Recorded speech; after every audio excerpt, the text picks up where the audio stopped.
哎，大家好，我是梁岩，很高兴来参加这个比赛啊。这个简单介绍一下，我呢，北京人，平时呢还有一个主职的工作呀，是基层工作人员。日常的这个工作呢，就是给大家啊办医保。有医保吧都？都有啊，都有。好啊，简单跟大家聊一聊我们这个工作。我们这工作看似平凡，但是你干长了呀，它也会遇到一些有趣的事儿。比如说，你把这个表格给到这个大姐呀，她大概率不会去看那个填表说明，写一笔啊就问一句，写一笔就问一句。姓名，填不填这个？啊？身份证号啊，家庭住址，这个填不填这个啊？哎，填不填这个啊？填不填？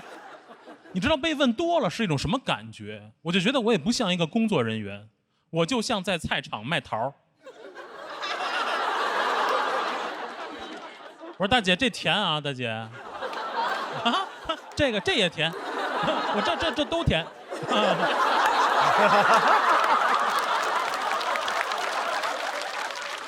不填不要钱。我觉得其实也不怪大姐，我觉得我们那个表格啊设计的它也有问题。我觉得你看随着现在社会发展，有一些不需要掌握的信息，你就不要再设计在表格里让人家问。你看我们现在有时候填表还填什么？填邮编，谁还写信啊？填邮编，你要给人寄水果啊？填不填啊？大家可能觉得说卖桃有点夸张。那其实并不夸张，因为有一些和我们办事的人那个状态啊，就跟逛市场差不多，跟我们办业务，甚至会跟我们砍价。那天来阿姨，她说：“哎，小伙子，你们这社保啊，最便宜多少钱？”最便宜啊！我说这个咱们现在个人参保最低档一个月呢1000多，还什么1000多？便宜点。我说大姐，社保，我们这都国家规定的。我说这没法便宜啊。哎，不要发票。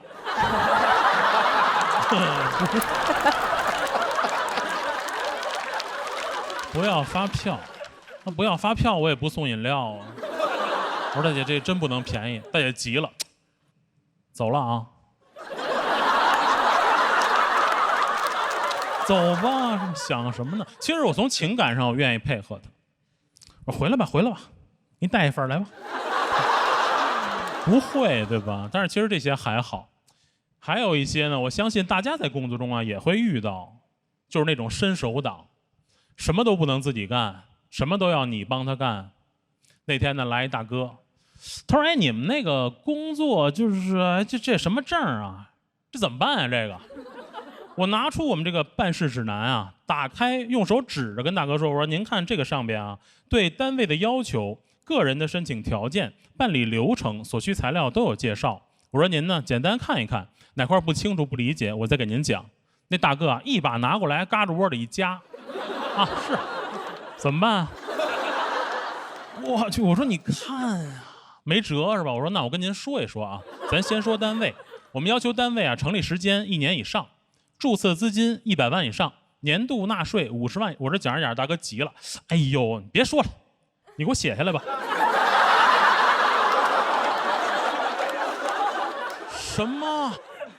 我给你写下来，我都给你印出来了。怎么了？不喜欢宋体吗？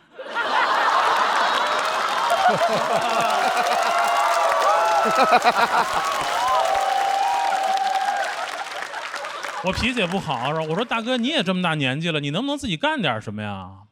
后来我一说呢，大哥也不好意思了啊。后来大哥自己把我投诉了，我又确实给人道歉，我又给人写一遍，还是希望可以服务好，对吧？我扭头呢就问领导，领导很体恤，领导说：“我跟你说，这些伸手党啊，他们就是懒惯了。”递我水杯。你看，这就是我们啊日常工作是吧？跟大家想象的可能不太一样，角度不同从工作出发呀，我们也是希望可以更好的服务大家，但是呢，我们也希望大家可以理解我们的工作。当然了，我们也同时理解大家，对吧？就谁出来办事儿，也会着急。你像这次我来参加节目，我也填表，我拿那表我也问姓名，不是，我说这演员自述填不填？啊，人家说这个呀，就是填一填这个您的这个职业生涯取得的成绩。对脱口秀的理解啊，对节目的希望，我说，哎呦，你别说了，你给我写下来吧。谢谢大家，我是梁岩。哎，大家好，我是梁岩。哎，刚才小陆老师啊，作为孩子吐槽了家长，那现在家长的反击就来了啊。大家看我呀，人到中年，2个孩子，说实话啊，很难不选择疯癫。我们家老大呢，18岁。18年父子感情啊，累积到今天啊，不能说荡然无存啊，所剩无几吧。你看现在暑假，每天早晨呢躺在床上就玩手机，他要插上充电器，他能玩1天；他要插上葡萄糖，他能玩1个礼拜，非常专注啊。你就插上一把刀，他都发现不了，除非你插在手机上。有时候我就觉得呀，他可能也不是爱玩手机，就是跟家长啊没什么可说的。现在在家里边呢，跟我说的最多的一句话就是：“哎，走了啊，哎，走了。”就这个父子关系处的呀，跟同事似的。你就感觉他也不是很想跟你说话，就是走个面儿。但是我呢也很欣慰，因为从小我就教育他，我说这个人啊，你就是再讨厌，面子上也得过得去。我觉得孩子呢做到了，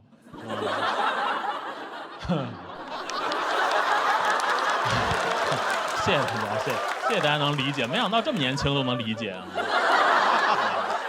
他很疏离，我呢就很困扰，怎么办呀？去年一咬牙又要了一个，所以现在我们家呢，一个18岁的哥哥，一个1岁的妹妹。解释一下啊，一个妈妈，1岁，我都不知道1岁怎么有那么多东西需要买啊！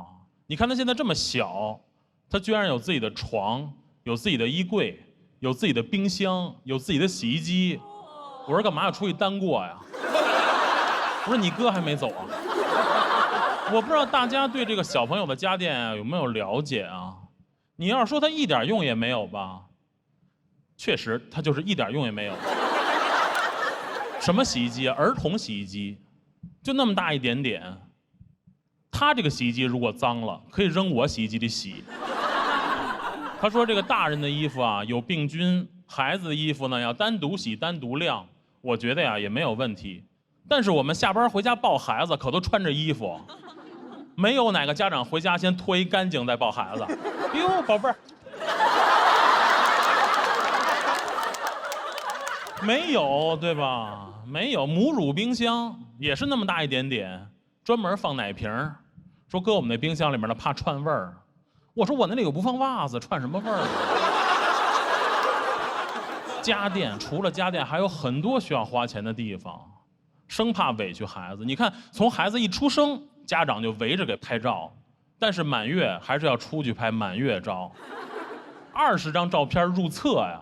摄影老师给摁200张。我前2天看一新闻啊，就是科学家拍满月才拍8张，满月照拍200张，他都不科学。选完照片精修1张199，一结账5、6千，很难理解，对吧？就这么点小孩拍几张照片5、6千，更难理解的就是他有什么可精修的呀？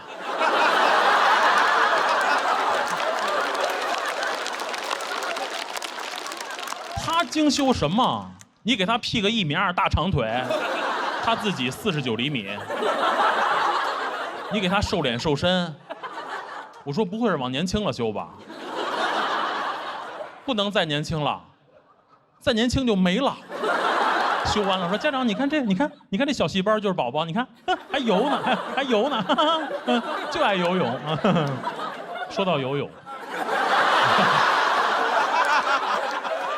这过渡稍微硬点啊，稍微。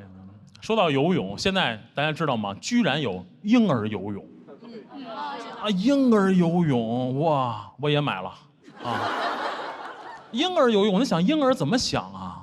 婴儿说：“我记得我前2天出来了，怎么又回水里了？啊，北京户口没下来啊？”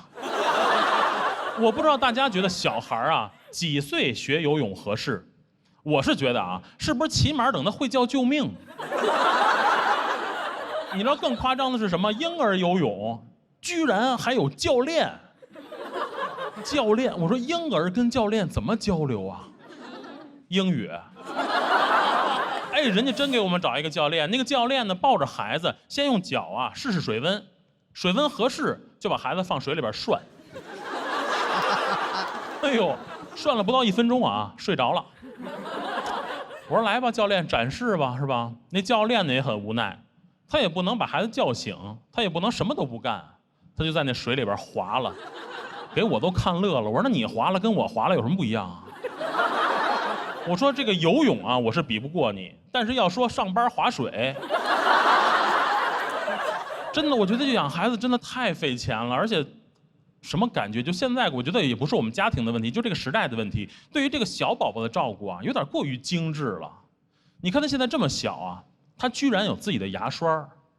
大家可能觉得说，哎呦，有牙刷就精致了，他都没有牙。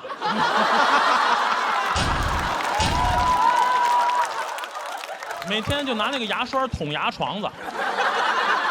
我说嘿，我说我们现在上班都不搞形式主义了，你们养孩子又捡起来了。真的养孩子实在太费钱了，你知道费到什么程度？就是我现在写段子，我都不着急写梗，我就看哪儿能加商务。京都念慈庵，蜜炼川贝枇杷膏，润喉护喉。念慈庵，你理解我意思了吗？大家呀也多理解，因为过2天啊又该拍周岁照了。谢谢大家，我是梁岩。嘿，大家好，我是梁岩。哎呦，谢谢大家啊，又来了。这个上一轮你们没在，上一轮啊比得不好，差点淘汰。下来呢，导演就拉着聊天说那个想一想初心啊，想一想为什么上这个节目。我说我还是希望能尽快的让大家看到。然后他们这轮让我开场。啊，理解的不对，但是落实的快啊。哎，确实就是这样。你看去年其实就来过了，上了1次节目，这人就有虚荣心。我现在走的路上啊，老希望大家认识，就总希望你能认出我。现在偶尔你看在跟朋友出去吃饭啊，人家说哎，说咱订一包间，我说别，就坐大厅，还坐包间，我都想坐菜单上。但是有的时候啊，你被人认出来也挺尴尬的。我前几天在北京啊，在雍和宫烧香，我这一个头磕到地上站起来啊，旁边一哥们儿，哟，梁岩，我说我天，这么灵吗？我们俩都很高兴啊。大哥说来，咱仨合个影。啊，我说还有谁啊？我、他、弥勒佛。哎呦，我说这可不行啊！我说人这里边有规定，怎么也不能在这个跟佛祖面前合影啊，对佛祖不尊敬啊。大哥说：“哎呦，你还信这个？”我说：“我先信一轮试试。”最近这不是比赛吗？经常来上海。我这次坐动车来上海，赶上一个叫静音车厢，赶上过吗？很少啊。我上了车我就观察呀，它一样的车厢，一样的票价，一样的乘客，我说这玩意儿怎么静音啊？不会一会儿开起来上来一乘务员就把这个音量关到最小啊？不会吧？我就在想他有什么人工智能的手段啊？开起来就他静音。我一边盘核桃一边想，就过来一个乘务员指一指我这核桃，嘘，我的天，乘务员静音啊，没有智能，纯人工。我说这不就给考场安排监考老师吗？但是我还是把核桃收起来了。因为我怕一会儿老师给我换动作了。嘘。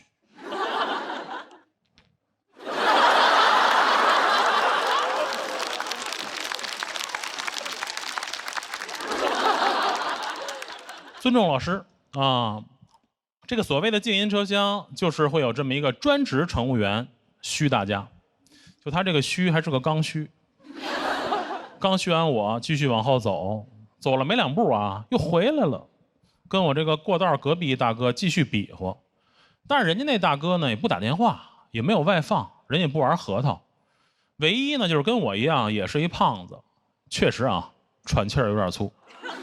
我的天，我说他拦着人什么？他不会拦着大哥喘气儿吧？啊，嘘，4个色就到啊，忍一忍。太奇怪了，是吧？而更奇怪的，你看16节车厢啊，就1节静音。我说干嘛就1个乘务员会嘘啊？你多培养几个呗。我就在想，你说这个安静，它到底是个普遍需求还是一个特殊需求？如果说是普遍需求，我们大家都希望安静一点，你就弄1个，那你不应该弄一噪音车厢吗？是吧？所有打电话的、外放的、passion 都关这里。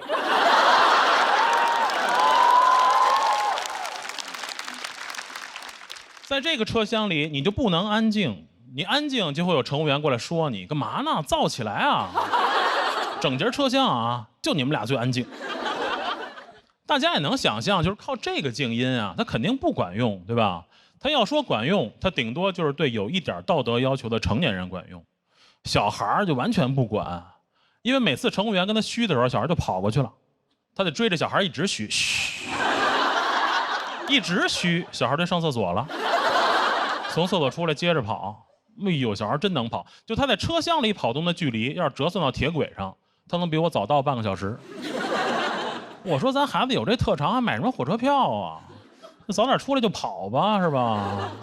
乘务员呢很无奈，当然他绝对不是那辆车上最无奈的乘务员，最无奈的是那个卖动车模型的。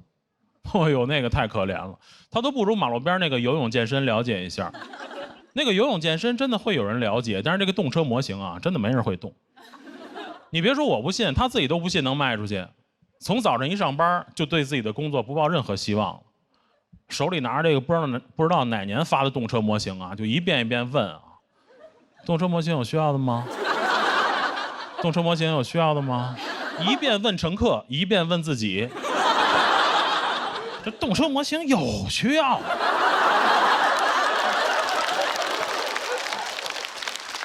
而且你也明白这个道理，就是你不买，你也不会拿眼神接待他。你跟他对眼神，你就离付款不远了，所以就完全没人理。我觉得很可怜，我觉得他都不是卖模型的列车员，他就是卖火柴的小女孩，他都不如卖火柴的小女孩。那个小女孩会激发你的善良，就是冬天你看到你会买，但是她你就不会，因为善良跟傻还是有区别。你知道你买了那个钱也不是他的，你买了他也不能早下班，对吧？你不可能说这车到上海，他把这仨卖完了，南京下车了。哎呦，我看着他就一遍一遍念着自己那个词儿，完全没有人理，大家都在玩手机，我都跟他共情了。我说这不昨天开放麦冷场的我吗？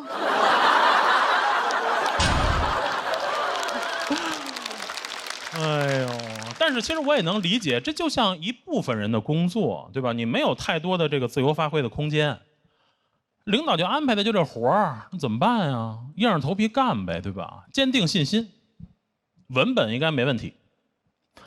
文本要是没问题，那就是观众的问题。2等座观众不行，再往前1等座再试试，1等座还不行。你听1等座的人打电话呀，你感觉他都不用买模型，他能直接买动车。再往前就更难了，再往前静音车厢了。动车模型有需要的吗？嘘，谢谢大家，我是梁岩。大家好，我是梁岩。谢谢大家啊！我是一个基层大厅工作人员啊，我们这个日常工作呀，帮大家办社保、解答政策。大家可能对我不熟悉，线下有一些朋友认识啊，平时也会私信我一些建议，劝我辞职。我说这个是领导的意思还是？啊，人说没有，人说我觉得你讲挺好的啊，我觉得如果你辞职啊，你就会有更多的时间写段子啊。说的我也很惭愧，我说你以为我什么时间写段子？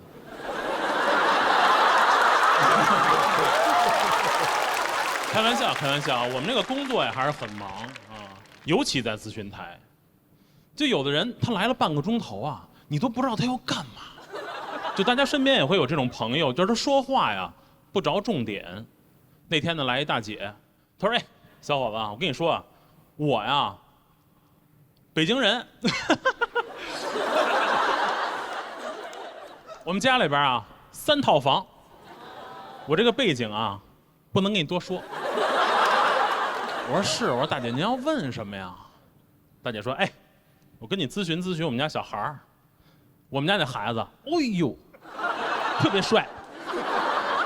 从小啊，我们就是琴棋书画，小学6年级毕业啊，钢琴9级，保送北京4中。哎，我们在北京4中，我们连续3年3好生。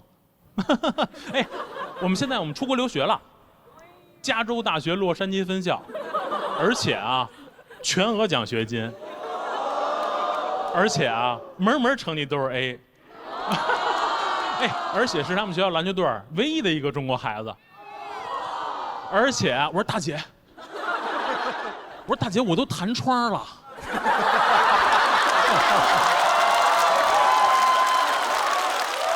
我们有一套标准的话术，但是完全想不起来了。他是不是想着这靠半个在占我的？我说大姐，你要问什么呀？我说你是来咨询你们家孩子厉害不厉害吗？后来我一问啊，大姐说啊，就是他现在回国，失业了。我问问怎么领失业金啊？给我都问不会了，这么厉害，失业了，是不是就是面试的时候废话太多？HR 说来，简单介绍一下自己的专业。谁？我小时候，哎呦，特别帅啊，琴棋书画啊，哎呦呵，哎。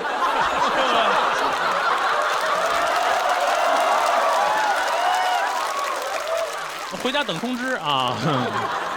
还有一些人啊，就你很难说他是来咨询还是来炫耀。你看冬天挺冷啊，大哥冬天来啊，穿个貂，加个包，这个奔驰的车钥匙啊就套在手指头上，也不往包里装，这个包啊什么也不装，就是装。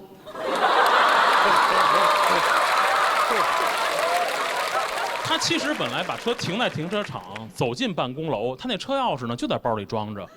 但是走到你的柜台，对不起啊，装不下了，必须拿出来，要不然呢就甩在你的柜台上，要不然呢就在你脸前面转，一边转一边问，哎，就是你们这社保最贵的啊，哎，1个月多少钱？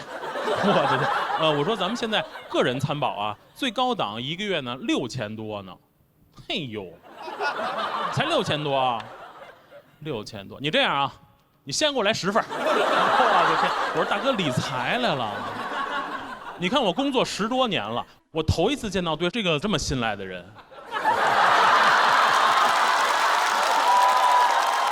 我说大哥也不看看新闻，不知道延迟退休了，还得解释。我说大哥是这样，我们这个社会保险啊，跟商业保险不一样，我们这个社保呢是根据每个人的身份证号来的，这一个身份证啊只能办1份。你看这事儿很简单是吧？一句话就解释清楚了，大家呢也都能听明白。但是你们知道有钱人啊，你就拦不住。大哥继续转。啊？哦，一个身份证还只能办1份。你这样，你先给我来10个身份证。我们工作中经常可以遇到这样的人。我每次遇到这样的人，我就在想，我们是应该先满足他的业务需求，还是应该先满足他的内心需求？就我总觉得这种人，你满足了他的虚荣心，他那个业务啊办不办无所谓，是吧？大哥跟那转，我说哎呦，大哥别转了，哎呦，这什么呀这是？啊，大奔，我天，快叫领导出来看看，快！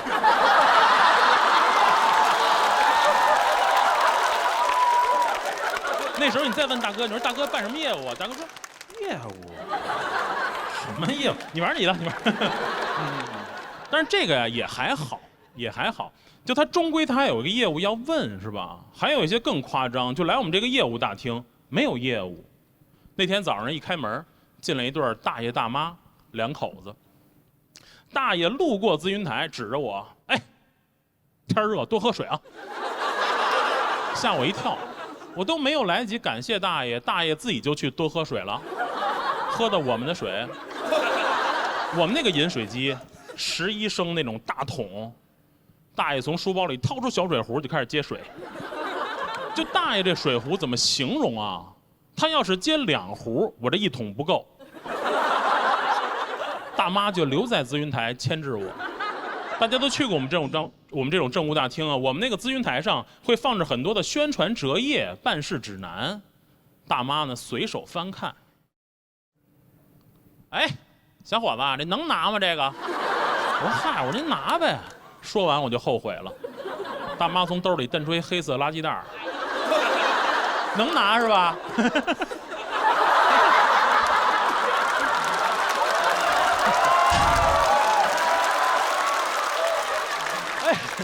我说大妈，你别给我包圆了呀！我赶紧拦，我说大妈，不是不让您拿，我说我们呢这个是给咨询的同志准备的，我说您要不咨询啊，您就别拿了。我都没想到啊，你看大妈爱占小便宜，但是逻辑性强。大妈说：“嘿，小伙子，看你说的，大妈不是刚跟你咨询能不能拿吗？”你别说我看不下去，大爷都看不下去了。大爷接完水回来都说老太太，说老太太你瞎拿人这干嘛呀？小纸条有什么用啊？我说大爷，你把我洗手液给我放下。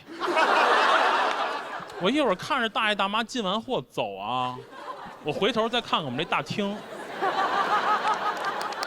凄凉。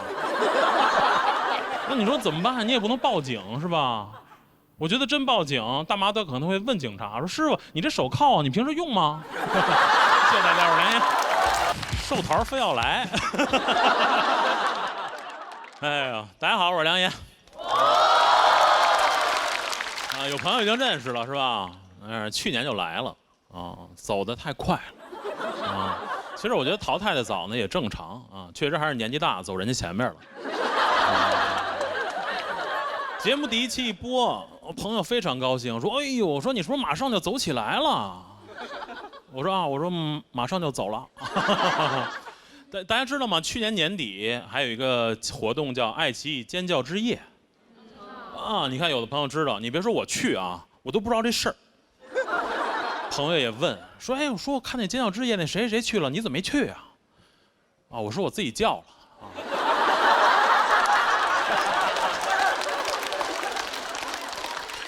我也叫了1夜啊，跟哪儿叫不是叫。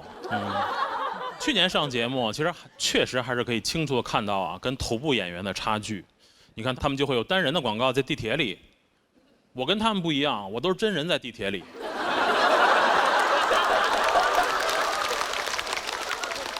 对吧？你看这些头部演员，他们的自媒体都是商务，我那儿都是业务。我现在很多评论都是说，梁岩老师非常喜欢你窗口工作的段子，请问现在失业保险1个月多少钱？我医疗保险这个月断交了，下个月还能报销吗？哎呦，我说这是不是就叫事业粉儿？关键是什么？关键好多我也不会，我还得给他问。我现在新段子没写多少，业务突飞猛进。说实话，去年你看节目播呀，我自己我都没敢看，我自己看自己，我还是觉得会有点尴尬。但是呢，看了看大家的评论，我发现你看这么多年脱口秀综艺演下来，确实还是培养了一批非常专业的观众。大家去看我们去年的节目啊，说小罗文本很好，新仔呈现很好。梁岩普通话标准。哎呦，我都夸到原材料上了都。夸你实在没得夸了，就好像我们出去吃饭啊，说这厨子炒这菜卫生，你都不如说这厨子普通话标准。当然我也想了，这还是一个很好的评价，对吧？因为你想，就是他们的文本和呈现都有可能在未来的某一场演出中表现不好，但是我的普通话始终标准。但是确实啊，这个也不值得高兴。你看大家也了解，现在啊网上就是这样，任何一个评价都会有不一样的声音，哪怕你评价的就是声音也不行。你看有的人说北京话好听亲和啊，他这个普通话标准不用看字幕。有的人啊就说傲慢，哎，瞧不起人就他这音儿再高一点儿，就有点歧视外地人。哎呦，我说还听出来了。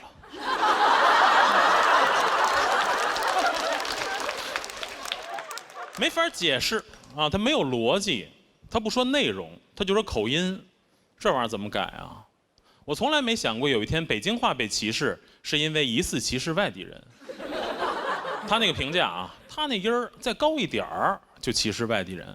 其实大家听我这个音儿就挺高的，是不是？再高。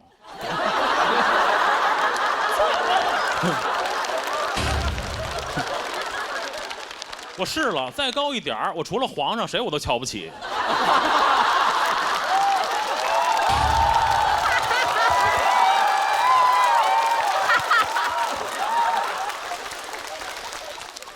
你们看，就这一个口音吧，就说什么的都有啊。有的说好听，有亲和；有的说歧视、瞧不起人；还有一些啊，说北京话自带阴阳怪气儿。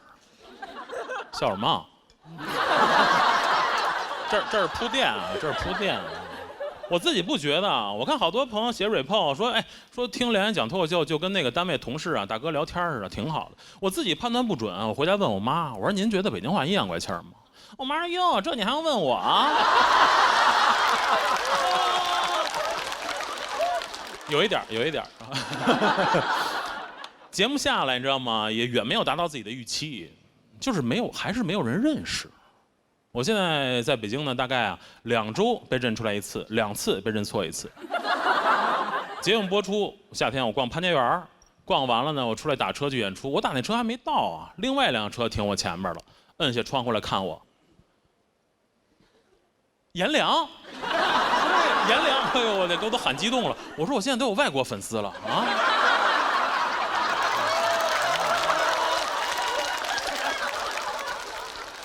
嘿，真是你啊，喜欢你啊，走了。我去，大哥很自信，我到现在我都不知道是不是真是我。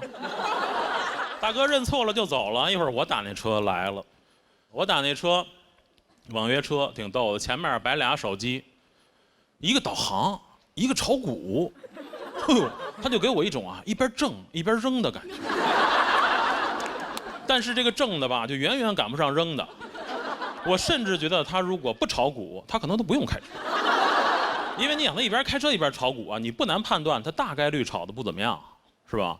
这师傅明显也不太会，握着方向盘啊，一直盯着这个股市看啊，也不看路。我坐在后边我就害怕。我说师傅，我不懂啊。我说这个得一直盯着看啊。师傅说啊，你不懂。我跟你说，这股市我跟你讲，瞬息万变，你一眼看不见，很危险啊。我说路上也是啊。哎呦，我说这是不是就是巴菲特说的“别人贪婪，我恐惧”啊？我太恐惧了。这师傅啊，就只看大盘，完全不管方向盘。你就感觉也看淡生死了，也不看导航。我说对，导航也别看了，是吧？人生方向都错了。一边看啊，一边抱怨。他说：“你说我们这股市啊，怎么搞的啊？越来越差。”我说：“是不是有人干事不专心啊？”师傅也没听懂，继续抱怨：“我们的股市一瓶酒卖那么贵，你说正常不正常？我跟你说，这不完蛋了吗？你说是不是？”他说完啊，那车马上就安静了，唯一还有一点动静，就是我前面的那块屏幕还放着那些头部演员的广告，气得我就把头扭过去了。当时我们那车上啊，就是他不看导航，我不看副航。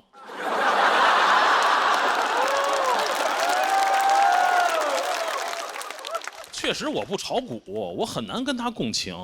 我当时满脑子想的都是那些马上又要红了的演员。司机看我不理他呢，就继续看手机。看看股市，看看导航，看看导航，看看股市。哎，该红的不红。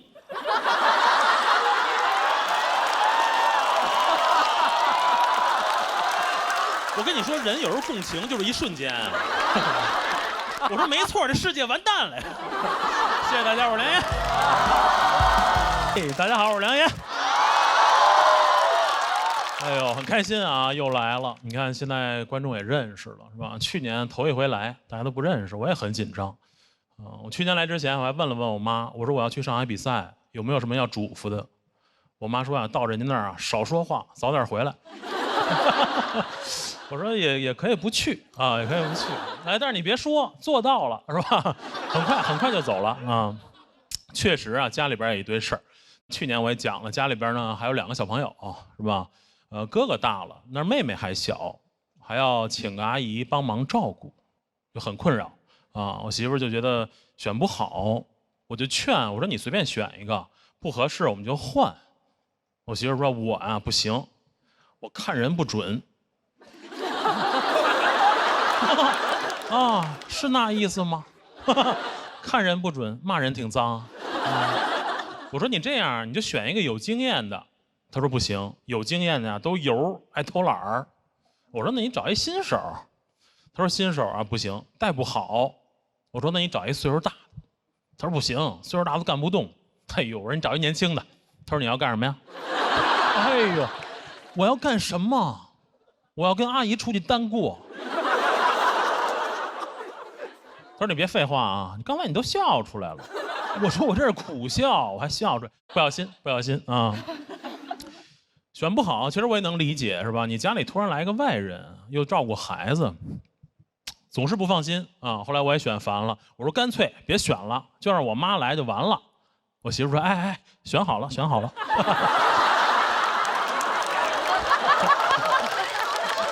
你知道，当你把主要矛盾拿出来的时候。次要矛盾好解决，当场就选好了。选好了，阿姨呢就是聊一聊工资嘛。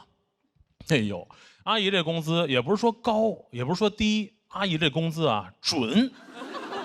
阿姨这工资就跟看着我工资条定的似的，跟我工资一边多。跟我工资一边多什么概念啊？她要是全勤，我不敢请假。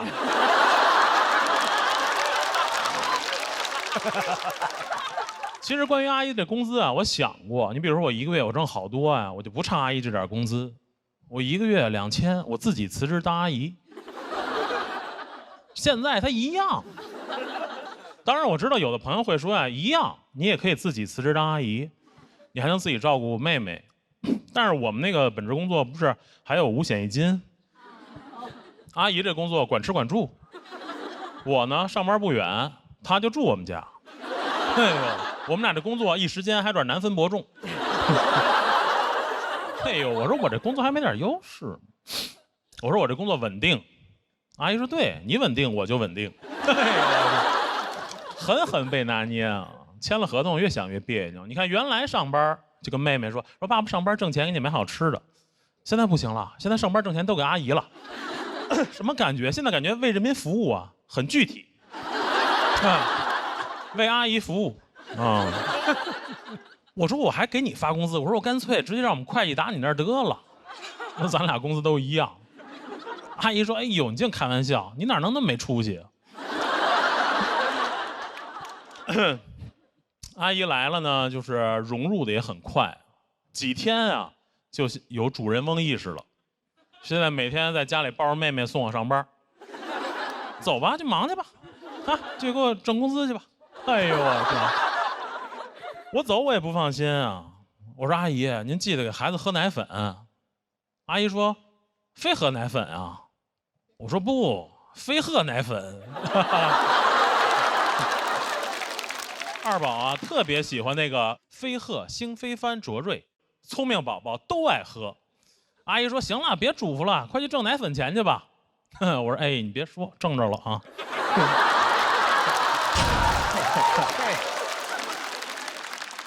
下班回家就赶紧抱妹妹，我这边抱着妹妹，阿姨就拉我聊天，说你看看还是闺女好吧，将来老了还是得闺女照顾你。我跟你说，儿子都指不上。我说阿姨您别这么说。阿姨说嗨，我有分寸，你儿子不在我这么说。我说您啊，最好是等我妈也不在。阿姨没事呢就拉我聊天，然后就数落我。其实我能理解，就是新员工入职啊，要展现自己的这个价值，但是阿姨展现那方式吧，就有点奇怪，就老批评我。她说：“你看这纸壳本，卖不了多少钱，还占着地儿。这扫地机器人最没用啊，擦不干净地我还得擦它。”我说：“哎呦，怎么刚上班就骂同事？看哪儿都别扭。”我觉得阿姨啊，就是工作不饱和，是吧？每天就是闲的。你看她带着孩子啊，上午玩会儿，中午睡觉，下午又玩会儿，这一天就过去了。你想我们那一天，差不多，差不多。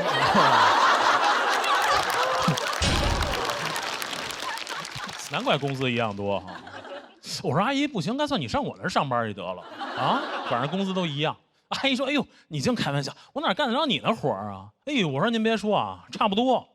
我在单位伺候领导，您在家照顾孩子，没事儿呢哄哄他，有事儿给他擦屁股。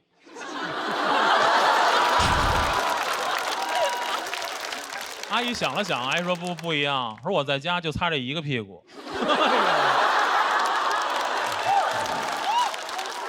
还挺了解我们领导啊，你看老觉得阿姨不干活，工作轻省。前一段呢，阿姨啊老家亲戚结婚，请假回老家，她请假回老家，我请年假回家当阿姨，要保持一个收支平衡。你看阿姨一走，我就发现了这活啊什么都是这样，看着简单，其实还是非常累啊。每天照顾孩子又得干家务，天天盼着阿姨回来。我这边盼着阿姨回来，我扭头一想啊，我也一个礼拜没上班，单位是不是也很想我呀？礼拜一上班，我说怎么样，朋友们，上个礼拜都顺利吗？我们同事说啊，你上礼拜没来啊？我去，一礼拜没去，没发现。我扭头回家呢，就跟我媳妇吐槽，我说你说像话吗？哎，一个礼拜没上班，我们单位同事没发现。我媳妇说啊，你今天上班去了？谢谢大家，我是梁燕。